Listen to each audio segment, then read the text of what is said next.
राजस्थान से सांसद हैं और बहुत ही भारी मन से आप लोगों के बीच आए हैं। बहुत ही भारी मन से, बहुत ही एक ऐसे हम लोग प्रदेश से आती हैं जो हमारे संस्कृति के लिए, महिला सुरक्षा के लिए, महिला सम्मान के लिए पूरे विश्व में प्रसिद्ध है। लेकिन आज राजस्थान की ये हालत हो रही है कि ऐसी घटनाएं सामने आ रही हैं, महिलाओं पे इतना ज्यादा अत्याचार हो रहा है कि हमारी महिलाएं घर पे भी सुरक्षित नहीं। आज ही भीलवाड़ा में नरसिंहपुरा गांव में कोयले की भट्टी में एक बच्ची की जली हुई लाश मिली। जो बच्ची थी वो अपनी मां के साथ खेत में थी। ये लोग बकरी चरा रहे थे और फिर एकदम से वो बच्ची नहीं मिली। उसके बाद परिजन गए, थाने में रिपोर्ट भी दर्ज की, उसकी खोज करने का प्रयास किया। फिर वो जो कोयले की भट्टी थी वहां गए और वहां पर उसकी बिल्कुल जली हुई लाश मिली है। और अब परिजन कह रहे हैं कि उसके साथ रेप हुआ है, गैंगरेप हुआ है। और जो ये घटना हुई है उस पे जो एक्शन लेना चाहिए था वो राजस्थान पुलिस ने नहीं लिया। ये तो मैं आपको सिर्फ एक घटना बता रही हूँ। वही भीलवाड़ा में 2 दिन पहले एक बच्ची के साथ स्कूल में कुछ लड़कों ने उसकी वाटर बॉटल में पेशाब भर दिया। इतनी घिनौनी घटना, इतनी ऐसी घटना जिसके बारे में कोई सोच भी नहीं सकता। ऐसी घटनाएं राजस्थान में बार बार हो रही। कुछ दिन पहले हिंडौन में, करौली में भी एक घटना हुई थी जो एक बच्ची की लाश कुएं में मिली। उसके बाद जब परिजन रिपोर्ट लिखाने गए तब पुलिस वालों ने कहा कि यहां क्यों आए हो, यहां से जाओ क्योंकि तुम्हें ही बंद कर दिया जाएगा। राजस्थान में जो मुख्यमंत्री हैं वो वहां के होम मिनिस्टर भी हैं। मैं उनसे पूछना चाहूंगी कि इतनी सारी घटनाएं हो रही है, लगातार कम से कम 20 घटनाएं हो रही हैं राजस्थान में।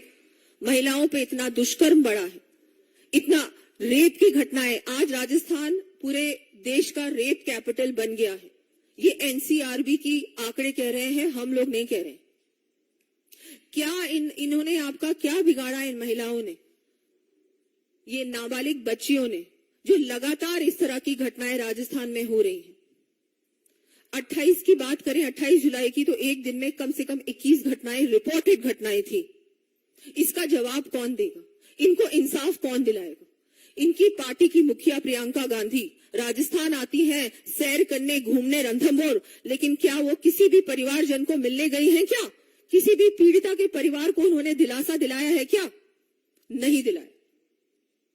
लड़की हूं, लड़ सकती हूं, तो क्या राजस्थान की लड़की लड़की नहीं है, इंसान नहीं है? उनको कौन इंसाफ दिलाएगा? ये इतनी शर्मनाक है। बाड़मेर में एक महिला के साथ रेप हुआ, उस पे एसिड डलाया, उसको मार दिया गया। बीकानेर में खाजूवाला में रेप हुआ, उसमें पुलिस भी इन्वॉल्व थी। ऐसी घटनाएं मैं आपको कितनी बताऊंगी। अजमेर, जयपुर, अलवर, पाली, डूंगरपुर, हर जिले से कोई ना कोई घटना रोजाना सामने आ रही है और रुकने का नाम नहीं ले रहा। लगातार ये घटनाएं बढ़ती जा रही है। तो हम लोग आप लोगों के बीच आए हैं। हमारे पास और कोई समझ में नहीं आ रहा राजस्थान की महिला को कि वो कहां जाए। वहां के मुख्यमंत्री को अब सत्ता में रहने का अधिकार नहीं है। उनके मंत्री कहते हैं विधानसभा में कि ये तो राजस्थान है, ये मर्दों का प्रदेश है। इस तरह की घटना होना तो जायज है और उस मंत्री को वो शाबाशी देते हैं। सब लोग हंसते हैं उनकी बात पे विधानसभा में।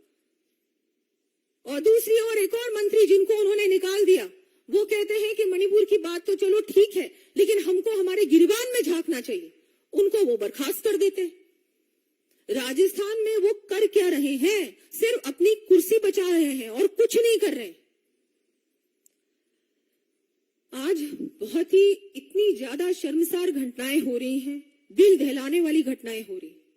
शर्म आता है, मुझे शर्म आती है कि मैं एक ऐसे प्रदेश से हूं जो मीराबाई का प्रदेश है, पद्मिनी का प्रदेश है, पन्नाधाई का प्रदेश है, भक्ति, शक्ति, त्याग का प्रदेश है। लेकिन आज उसकी ये हालत हो गई। इसकी जिम्मेदारी कौन लेगा?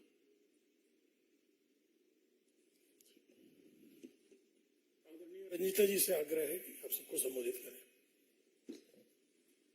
नमस्कार। मैं ऐसे प्रदेश से आती हूँ, राजस्थान प्रदेश से, जहाँ कभी कहा जाता था पधारो हमारे देश, आज राजस्थान को जिस तरीके से एक रेपिस्ट राजस्थान बनाकर रख दिया है, तो जिस तरीके से मैं कह सकती हूँ, जिस प्रदेश में हम रहते हैं वहां पर आज जो पद्मनी और पन्ना धायका जो बेटियों के सम्मान के लिए राजस्थान को माना जाता था, आज बहुत मन व्यतीत है। और हम लोग आपके सामने इसलिए आए हैं कि राजस्थान में जिस तरीके से आप देखिए कि जो घटनाएं हो रही हैं वो दिल दहलाने वाली घटना है। आज हम कह सकते हैं करौली की घटना, जो एक बेटी के ऊपर एसिड डालकर और जला दिया जाता है, कुएं में फेंक दिया जाता है। दूसरी ओर आप देखिए जोधपुर की घटना, बहुत दिल दहलाने वाली घटना है। ये राजस्थान में पहली घटना नहीं है, राजस्थान में ऐसी घटनाएं आए दिन हो रही हैं, जो कि हम कह सकते थे कभी राजस्थान में बेटियों के सम्मान के लिए युद्ध हो जाया करते थे। लेकिन माननीय मुख्यमंत्री जी जिस तरीके से जनता के प्रति उन आरोपियों को पकड़ लिया जाता है और माननीय मुख्यमंत्री जी अपनी पीठ थपथपाते हैं और कहते हैं कि हमने पकड़ा है, लेकिन मैं कहती हूं कि ऐसे केसेस होने की ये क्या इंतजार करते हैं? क्या इनको ऐसा लगता है? ये आज तक कोई भी ऐसा इन्होंने नहीं करा जो हमारी बेटियों को सम्मान मिल सके। इन्होंने बेटी के सम्मान के लिए आज तक क्या करा है? मैं पूछना चाहती हूँ राजस्थान के मुख्यमंत्री जी को, अशोक गहलोत जी को, जिन्होंने जिस तरीके से हमारे राजस्थान को एक रेपिस्ट राजस्थान बना दिया है और ऐसी दलित महिलाओं पर अत्याचार, दलित बेटियों पर अत्याचार, हमारी मासूम बेटियों पर अत्याचार, इस तरीके से जिस तरीके से अभी दिया जी ने भी आपको बताया कि हमारे राजस्थान को आज आंकड़े के साथ आप लोगों को हम लोग बता सकते हैं कि पूरे देश में राजस्थान नंबर 1 पर आ रखा है। तो माननीय मुख्यमंत्री जी से मैं पूछना चाहती हूँ, इनके में भी प्रियंका गांधी जी कहती हैं मैं लड़की हूँ, लड़ सकती हूँ। आज तक आप राजस्थान में आकर के एक भी परिवार को आकर के मिले नहीं मिले, क्योंकि आप सिर्फ कुर्सी की लड़ाई लड़ती हो और कुर्सी की लड़ाई के लिए ही आपने एक नारा दिया था, मैं लड़की हूँ, लड़ सकती हूँ। अगर आप लड़ सकती हो तो आप उन बेटियों के लिए लड़िए जो आज दर्द सहन कर रही हैं, जो उनके लिए इंसाफ नहीं मिला है, उनके लिए कोई इंसाफ नहीं किया जा रहा है। आप उनके लिए क्यों नहीं मिल रही? आप उनके लिए क्यों इंसाफ नहीं कर सकती हैं? आप सिर्फ कुर्सी बचाने के लिए ये नारा दे सकती हैं। और मैं कहना चाहती हूँ माननीय मुख्यमंत्री जी से, जिस तरीके से राजस्थान को रेपिस्ट बना रख दिया है, हमारी महिलाओं को जो इंसाफ नहीं दे सकते, उनको कोई अधिकार नहीं है कुर्सी पर बैठने का। क्योंकि आज हम देखते हैं कि जिस तरीके से हमारे पूरे राजस्थान को आज बेटियों के साथ कोई इंसाफ नहीं करा गया। हम पन्ना धाई की धरती से आते हैं, जो कि बेटियों का सम्मान करते हैं। बेटी को लक्ष्मी के रूप में माना जाता है, सरस्वती के रूप में माना जाता है, लेकिन माननीय मुख्यमंत्री जी ने जिस तरीके से राजस्थान को एक कलंकित कर दिया है, ये बहुत ही सोचने का विचार है। इस विषय में आप लोगों के कुछ प्रश्न हो तो आमंत्रित हैं।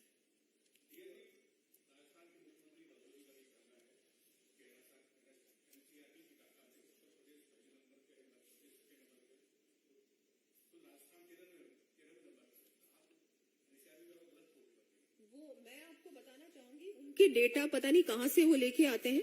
हमारे पास भी एनसीआरबी की रिपोर्ट है, जो अभी आपको अगर आपको आवश्यकता है तो आपको दे दी जाएगी। 2021 की जो एनसीआरबी रिपोर्ट है उसमें राजस्थान रेप में सबसे आगे है और ये सब कुछ सामने है। उनको मुझे लगता है कि वो इतने बौखला गए हैं कि उनसे सिचुएशन संभल नहीं रही है, इसलिए वो अब ऐसी बातें कर रहे हैं। जी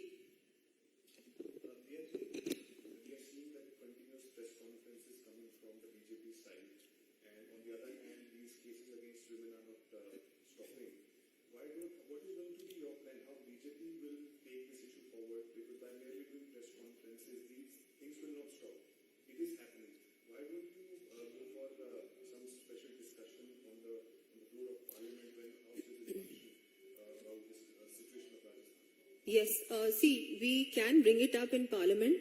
Parliament also, a lot of us have brought this up from time to time during zero hour and question hour. But it is not the central government who we need to question. It is the government of Rajasthan. And the MLAs in Rajasthan have been bringing this up in the Vidhan Sabha there. We've had lots of protests on the roads. And I would like to tell you, on the 5th of July, we had a massive protest of all the women. And they were not only BJP ladies, they were not only Mahila Morcha Bharatiya Janata Party. Those ladies from all walks of life.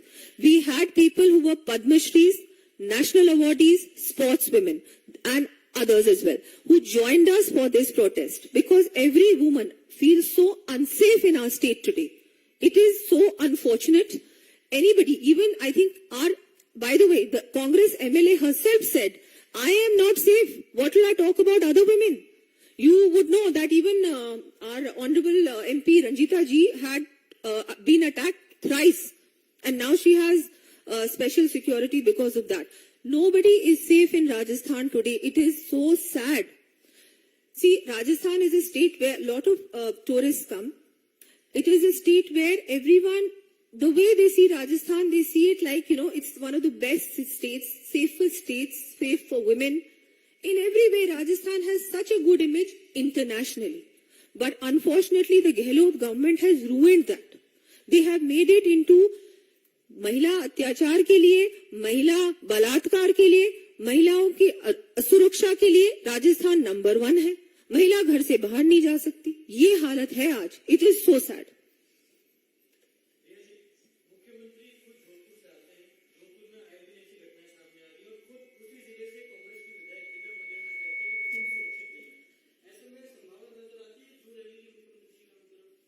देखिए, मैंने अभी बोला कि दिव्या मदेरणा जी का ही मैंने अभी जिक्र किया कि उन्होंने कहा कि मैं खुद अपने आप को सुरक्षित महसूस नहीं करती राजस्थान में. बिल्कुल, जोधपुर में बहुत सारी घटनाएं जोधपुर से और जोधपुर संभाग से सामने आ रही हैं लगातार. बहुत दुख की बात है कि जिस क्षेत्र से वो बने हैं विधायक और उनका क्षेत्र है, वहां भी महिलाएं सुरक्षित नहीं है. देखिए, मैं उनको पूछना चाहूंगी, बहुत कुछ वो कर सकते हैं लेकिन वो करने का प्रयास ही नहीं कर रहे. जो हमारी जब सरकार थी राजस्थान में, तब सीसीटीवीज थे, सैंक्शन थे, लेकिन अब ये सामने आ रहा है कि वो सीसीटीवीज लगे ही नहीं है. अगर आप जगह जगह पे महिलाओं के लिए सुरक्षा बढ़ाएंगे और पर्याप्त आपको जो इंतजाम करने चाहिए वो करेंगे, तो अपने आप इस तरह की घटनाएं नहीं होंगी. दूसरा, जो एक्शन समय पे लेना चाहिए राजस्थान सरकार को, वो कभी भी नहीं लिया जाता. उल्टा ये होता है कि अगर परिजन जाते हैं रिपोर्ट दर्ज करने, तो उनको ये कहा जाता है कि तुम लोग जाओ यहाँ से, नहीं तो तुम्हें ही बंद करके हम लोग जेल में बंद कर देंगे. धन्यवाद. धन्यवाद.